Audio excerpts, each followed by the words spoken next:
জনাব সার্জিস আলম আপনার কাছে যেতে চাই। জনাব সার্জিস আলম, আমাদের এবারের প্রসঙ্গ হচ্ছে যে আপনারা ছাত্রলীগ নিষিদ্ধ করছেন, আপনাদের দাবির মুখে ছাত্রলীগ নিষিদ্ধ হচ্ছে। ছাত্রলীগের নিষিদ্ধ ব্যাপারটা এই জায়গায় যাইতেছে যে কেউ কোনোদিন ছাত্রলীগ করছে, তারপরে এসে সে বিশেষ পরীক্ষা দিয়ে পাশ করছে, ভাইবা দিয়ে সুপারিশপ্রাপ্ত হয়েছে, তারপরও তার চাকরি হবে না বা তাকে চাকরি থেকে চলে যেতে হবে। এইটা কি খুব ন্যায় বিচার বা বৈষম্য বিরোধী কোনো কিছু হচ্ছে? আপনি এখন বাংলাদেশে সরকারি চাকরিতে বা পুলিশে যেটা হইতেছে যে কেউ এসে বলতেছে যে আমি বিএনপি করতাম, এই জন্য আওয়ামী লীগ আমাকে 15 বছর পর মানে দেয় নাই, প্রমোশন দেয় নাই, তার বিরুদ্ধে যদি বিভিন্ন রকম ক্রিমিনাল কেসও থাকে, আপনারা তাকে প্রমোশন দিচ্ছেন ওয়ানলি বিকজ আপনাদের সুপারিশে আপনাদের সরকার সেটি করতেছে। ছাত্রলীগের ক্ষেত্রে এটা করতেছে। মানে আপনারা এই যে একটা উইয়ার দেশ সৃষ্টি করতেছেন, এটা কোথায় গিয়ে সেটা আসলে দাঁড়াবে? মানে বাংলাদেশ দুইটা জাতি একজন হুতু একজন টুটসি এরকম?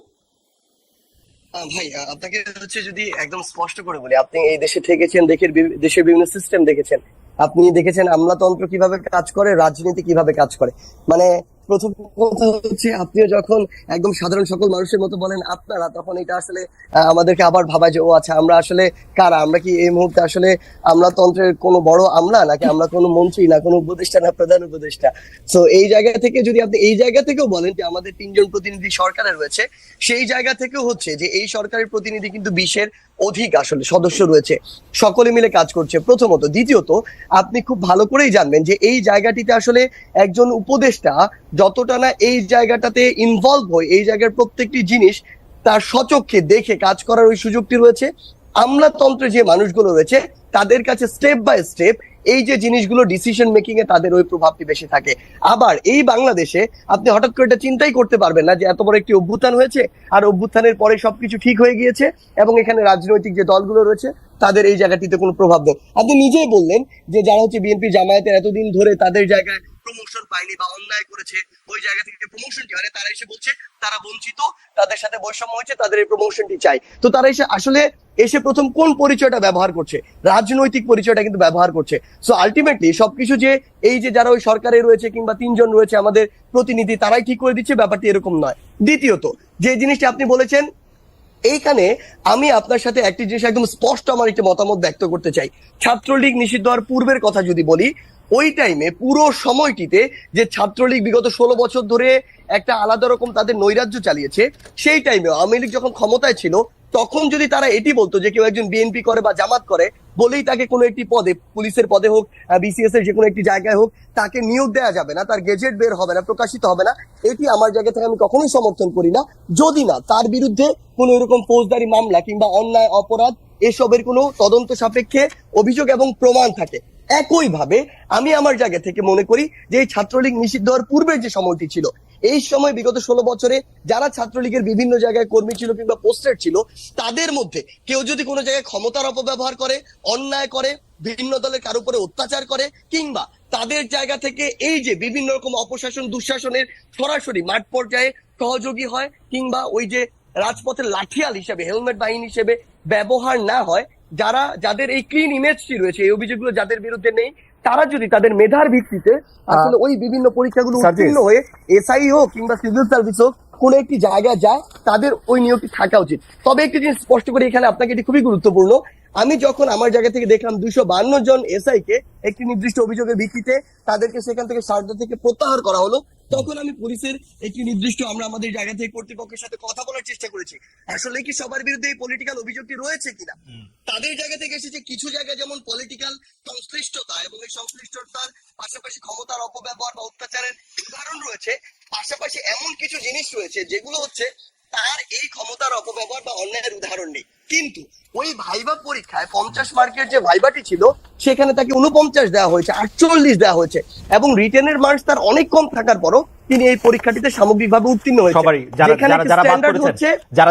শেষ করে আমার 2 লাইন লাগবে শুধু। তাদের জায়গা থেকে আরেকটি কথা বলেছে যে স্ট্যান্ডার্ড হচ্ছে 38 থেকে 40, মোটামুটি এরকম স্ট্যান্ডার্ডে পায়। কেউ দেখা গিয়েছে যে কাউকে অন্য দলের একটি পরিচয় আগে থেকে পাওয়া গিয়েছে, তদন্ত সাপেক্ষে বা গোয়েন্দা রিপোর্টের ভিত্তিতে তাকে দেওয়া হচ্ছে ভাইভাতে 50-এর ভিতরে 10-15, তার রিটেন অনেক ভালো হয়েছে, কিন্তু এরকম দেওয়া হয়েছে। তো এই সামগ্রিক বিষয়গুলো তারা তাদের জায়গা থেকে পর্যবেক্ষণ করে এই সিদ্ধান্ত দিয়েছে। কিন্তু তারপরে যদি এখানে কোন রকমের বায়াসনেস থাকে আমরা আমাদের জায়গা থেকে অবশ্যই বলবো, সেটি আমরা সমর্থন করি না। আপনি কি খেয়াল করেছেন যে মানে একজন ছাত্রলীগ নেত্রী যিনি পরীক্ষা দিতে এসেছিলেন তাকে আইন শৃঙ্খলা বাহিনীর সামনেই লাঞ্ছিত করেছেন কতগুলি, মানে আমরা খবরে পড়ছি তারা মহিলা দলের নেত্রী, আমরা খবরে পড়ছি ঢাকা বিশ্ববিদ্যালয়ে পরীক্ষা দিতে এসে ছাত্রলীগের 2 নেতা গ্রেফতার হয়েছেন। এগুলি কি আপনার চোখে পড়ছে? মানে এগুলিকে আপনি কেমনে দেখছেন? ভালো লাগছে আপনার? দেখুন, না, প্রথম কথা হচ্ছে যে পূর্বে ঢাকা বিশ্ববিদ্যালয়ে ছাত্রলীগ করেছে, যদি আমি আমার এই যদি তার বিরুদ্ধে এই যে নৃশংস বর্বরতা আমাদের উপরে চালানো হয়েছে পুরো বাংলাদেশের বিভিন্ন জেলাগুলোতে কিংবা ঢাকা বিশ্ববিদ্যালয়ে যেটি চালানো হয়েছে, এই সংশ্লিষ্টতা কিংবা বিগত এই যে রেজিমটি দেখেছি, এই সময়ে তারা ছাত্রলীগের নাম ধারণ করে সাধারণ শিক্ষার্থী বা ভিন্ন মতাদর্শের উপরে যদি অত্যাচার নির্যাতনটি না চালিয়ে এদিকে, তাহলে যদি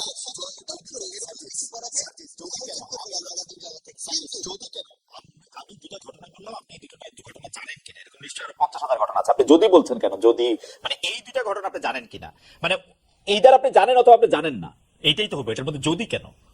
আচ্ছা আচ্ছা, পরীক্ষার হলের যে ঘটনাটা, এই ঘটনাটা আমি জানি।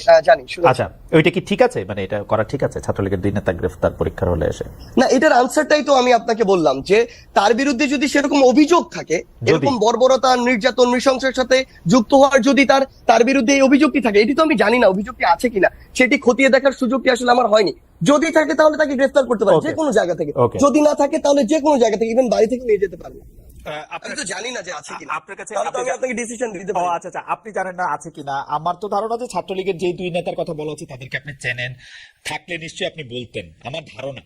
বিকজ গত 8-10 বছরে যা কিছু হয়েছে, 17 সালের থেকে যদি আপনি ঢাকা বিশ্ববিদ্যালয়ে থাকেন, 17 সালের পর থেকে যদি আপনি ছাত্রলীগের রাজনীতিতে থাকেন, আপনি যদি আসলে ছাত্র প্রতিনিধি হয়ে থাকেন, আমার ধারণা গত 6-7 বছরে যা কিছু হয়েছে ঢাকা ইউনিভার্সিটিতে আপনি জানেন।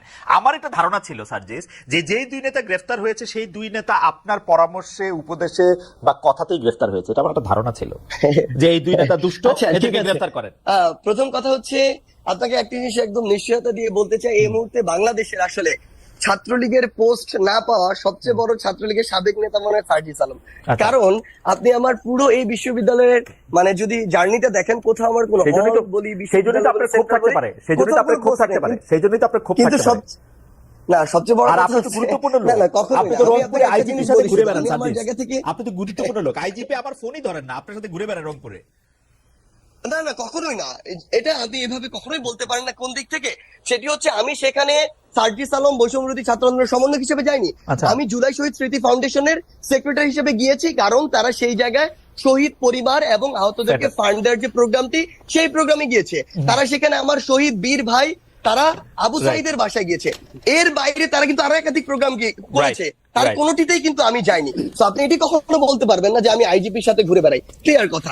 আরেকটি কথা হচ্ছে, আপনি এর আগে যেটি বলেছেন, আমি আপনাকে বলি মহিউদ্দিন ভাই, আমি একটা জিনিস আপনাকে বলতে চাই, সেটি হচ্ছে এর আগে যেটি বলেছেন, এই যে 2 জন যাদেরকে আপনি বললেন গ্রেফতার করা হয়েছে, আমি একজনটা শুনেছি, আরেকজনটা শুনিনি, হয়তো আমার চোখে পড়েনি, কিন্তু এই বিশ্ববিদ্যালয়ে কিংবা আমি যাদেরকে প্রমিনেন্টলি সেন্ট্রালে ছিল, যাদেরকে চিনি, এরকম অন্তত আমি 50 জনের কথা বলতে পারবো যারা সরাসরি এই অত্যাচার কিংবা নির্যাতন বা 15 তারিখে আমাদের সাথে যা হয়েছে, 16 তারিখে এগুলোর সাথে সরাসরি জড়িত, তাদের বিরুদ্ধে বিভিন্ন জায়গায় মামলা হয়েছে।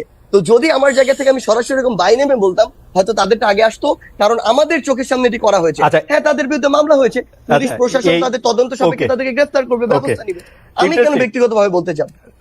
অথবা আপনি ইচ্ছা প্রকাশ করেছেন, কারণ আমি জীবনে যেমন দেখেছি বলে, মানে যাই হোক, সেটি অন্য প্রসঙ্গ, কিন্তু আপনি তাহলে বলেন নাই,